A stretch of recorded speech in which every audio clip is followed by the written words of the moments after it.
ต่อไปนี้จะเป็นนวัตกรรมที่ทางเราได้ผลิตขึ้นมานะครับซึ่งจะแก้ปัญหาการนอนกรนในผู้ใหญ่ส่วนใหญ่เกินครึ่งหนึ่งของประเทศไทยนะครับผลิตภัณฑ์ของเราก็คือสายรัดเอวแก้กรนนั่นเองวิธีการทำงานของมันเนี่ยก็คือเราเอาสายรัดเอวนี้ไปรัดที่เอวและให้ตัวหมอนตัวนี้อยู่ที่หลัง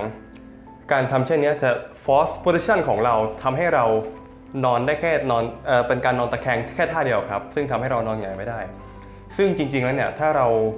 การที่เรานอนตะแคงเนี่ยจะทำให้เรามีโอกาสนอนกรนได้น้อยกว่าการนอนหงายนั่นเองวิธีการใช้ง่ายๆครับแค่ก่อนนอนคุณรัดเอวด้วยสายรัดเอวกันกรนของเราแล้วก็ค่อนนอนเท่านั้นเองครับแต่ผลิตภัณฑ์ของเราไม่ได้มีแค่นี้ครับถ้าเกิดเรานอนแล้วเกิดเสียงกรนขึ้นมาเราจะมีตัววงจรไฟฟ้าที่จะดีเทคเสียงของเราถ้าเกิดเรากรนขึ้นมากลางดึกแต่ถ้าเกิดเรากรนเบาๆเนี่ยวงจรนี้จะไม่ดักฟังเสียงครับจะดักฟังและเกิดเสียงขึ้นมาได้ต่อเมื่อเรากรนดังและเป็นอันตรายต่อสุขภาพเท่านั้น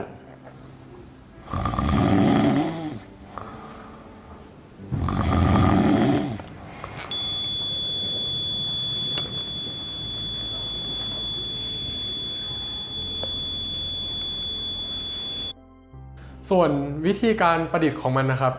อย่างแรกคือทำแผงวงจรครับแผงวงจรนี้เราก็จะทำเป็นแผงวงจรที่เป็นถ้ามีเสียงแล้วจะทำให้เกิดการร้องเตือนของเครื่องขึ้นมานะครับส่วนพอหลังจากทำเสร็จแล้วเราก็จะนำลูกบอลเราเนี่ยครับอัดลมเข้าไป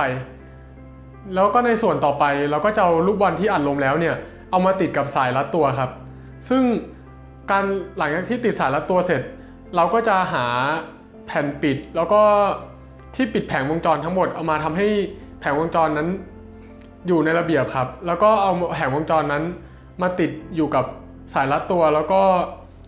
ลูกบอลแล้วก็เพื่อให้พร้อมใช้งานครับอย่าคิดว่าการนอนกรนเนี่ยเป็นแค่ปัญหาเล็กๆครับคุณเนี่ยอาจจะไม่ได้ยินก็จริงแต่ว่า